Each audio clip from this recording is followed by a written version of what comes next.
안녕하세요, 여러분. 데이터라고 하면 보통 뭘 떠올리시나요? 그냥 복잡한 숫자들? 사실 그게 아니거든요. 데이터는요, 마치 수많은 이야기가 숨겨진 보물상자 같아요. 오늘 저랑 같이 탐정이 돼서 이 상자를 열고 그 안에 숨은 이야기들을 한번 파헤쳐 볼 겁니다. 자, 여러분 손에 데이터가 있다고 상상해 보세요. 그 안에는 과연 어떤 이야기가 담겨 있을까요? 그냥 쳐다보기만 해서는 알 수가 없죠. 마치 미스터리 소설의 한 장면처럼 우리는 이 비밀을 풀어낼 단서를 찾아야만 합니다. 보세요. 그냥 이렇게 숫자만 널려 있으면 얘네들은 아무 말도 안 해요. 정말 침묵만 지킬 뿐이죠. 근데 여기에 시각화라는 마법을 딱 부리면 이 숫자들한테서 목소리가 들리기 시작합니다. 데이터가 말을 거는 거죠. 자, 이제 준비되셨나요? 본격적으로 수사 한번 시작해보죠. 좋습니다. 모든 탐정이 그렇듯 우리도 사건 파일부터 열어봐야겠죠? 우리가 오늘 파헤쳐볼 첫 번째 미스터리는 바로 자동차에 대한 데이터입니다. 이 사건 파일, 그러니까 MPG라는 자동차 데이터셋을 한번 보시죠. 우리가 손에 준 단서는 크게 네 가지예요. 첫째, 클래스. 이건 차의 종류, SUV냐 소형차냐 하는 거고요. 둘째, 디스플. 이건 엔진 크기입니다. 그리고 CTY랑 HWY는 각각 도시 연비랑 고속도로 연비를 말하죠. 우리의 임무는 뭐냐?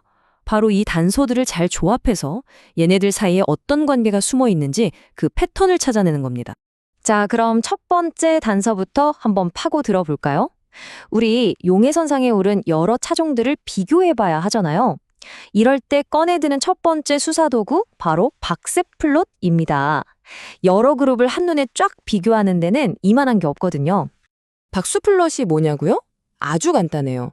우리가 비교하고 싶은 여러 차종들, 그러니까 용의자들을 한 줄로 쫙 세워놓고 누가 키가 크고 누가 뚱뚱하고 누가 마르고 이런 특징들을 한눈에 파악하게 해주는 그런 도구라고 생각하시면 됩니다. 정말 유용하죠? 자, 이 박스플롯이라는 도구를 어떻게 쓰는지 그 해부학을 한번 살펴볼게요. 진짜 재밌습니다. 딱 네 가지만 기억하면 돼요. 먼저 이 네모난 상자 있죠? 이게 데이터의 딱 중간, 제일 핵심적인 50%를 보여주는 몸통 부분이에요. 그리고 상자 안에 굵은 선, 이게 바로 중앙값인데 데이터의 정확한 중심점, 심장이라고 할 수 있죠. 양옆으로 뻗은 선은 수염이라고 부르는데 보통 데이터들이 어디까지 분포하는지 보여주고요. 마지막으로 저기 혼자 뚝 떨어진 점들, 이상치라고 하는데 얘네들이 바로 우리가 주목해야 할 특별 용의자들입니다. 아주 중요한 단서가 될 수 있어요. 그럼 이걸로 뭘 알 수 있냐? 이런 질문을 한번 던져보죠. 소형차가 정말 SUV보다 도시 연비가 좋을까? 자, 박스플롯을 한번 보세요. 왼쪽에 컴팩트, 그러니까 소형차의 상자를 보면 그 안에 굵은 선, 중앙값이 저 위에 있죠? 근데 오른쪽에 SUV를 보면 중앙값이 훨씬 아래에 있어요. 보이시죠? 이게 바로 소형차가 SUV보다 연비가 훨씬 좋다는 아주 명백한 증거입니다. 사건 해결! 자, 여기서 잠깐 제가 깜짝 퀴즈 하나 낼게요. 여러분이 얼마나 잘 따라오고 계신지 한번 볼까요? 질문 나갑니다. 박스플롯에서 제일 중요한 저 굵은 선. 저게 데이터의 평균을 나타내는 걸까요? 참일까요? 거짓일까요? 정답은 바로 거짓입니다. 이거 정말 많은 분들이 헷갈려 하시는 부분이거든요. 왜 평균이 아닐까요? 이게 핵심이에요. 평균이라는 녀석은요, 아까 말한 그 특별 용의자, 그러니까 엄청 크거나 작은 값 하나 때문에 확 흔들려 버려요. 전체 그림이 왜곡될 수 있다는 거죠. 하지만 중앙값은 그런 극단적인 값에 거의 영향을 안 받아요. 그래서 훨씬 더 안정적으로 데이터의 진짜 중심을 보여줄 수 있는 겁니다. 자, 여기서 프로 탐정들만 아는 팁 하나 방출합니다. 보통 차트 그리면 차종이 알파벳 순서대로 정렬되잖아요. 근데 그렇게 보면 패턴을 잘 안 보일 때가 많아요. 이 용의자들을 그냥 가나다 순으로 세우지 말고 중앙값, 그러니까 키 순서대로 다시 쫙 세워보는 거예요. 어때요? 이렇게 하니까 어떤 차가 연비가 좋고 나쁜지 그 추세가 한눈에 확 들어오죠. 정말 간단한데 효과는 엄청납니다. 좋아요. 이제 용의자들을 비교하는 법은 마스터했습니다. 그럼 이제 뭘 해야 할까요? 바로 그들의 동기를 찾아야죠. 즉, 왜 그런 결과가 나왔는지, 다른 단서와는 어떤 관계가 있는지 파헤쳐볼 시간입니다. 우리의 두 번째 수사 도구, 산점도를 꺼내들겠습니다. 산점도는 뭐냐면요. 두 개의 다른 단서. 예를 들면 엔진 크기랑 연비가 서로 어떤 관계가 있는지를 점으로 찍어서 보여주는 그래프예요. 이게 커지면 저것도 커지나? 아니면 반대인가? 이런 비밀스러운 관계를 밝혀내는 거죠. 그래서 우리가 던져볼 질문은 이겁니다. 엔진이 크면 연비는 항상 나빠질까? 정말 그럴까요? 엔진 크기, 즉 디스플레이과 고속도로 연비, HWY가 어떤 관계인지 산점도로 한번 파헤쳐 보겠습니다. 자, 이 산점도라는 지도를 어떻게 읽는지 알려드릴게요. 아주 쉬워요. 먼저 점들이 전체적으로 어느 방향으로 흐르는지 보세요. 이 그림처럼 오른쪽으로 갈수록 아래로 쭉 내려가죠? 이건 바로 음의 상관관계라고 하는데 쉽게 말해 엔진 크기가 커질수록 연비는 떨어진다는 뜻입니다. 그리고 또 하나, 점들이 이렇게 빽빽하게, 촘촘하게 모여 있죠? 이건 둘 사이의 관계가 아주 강력하다는 명백한 증거입니다. 근데 문제가 하나 있어요. 점들이 너무 많으면 이렇게 막 서로 겹쳐서 까맣게 뭉개져 버려요. 이걸 오버플로팅이라고 하는데 이러면 데이터가 진짜 어디에 많이 몰려 있는지 알 수가 없죠.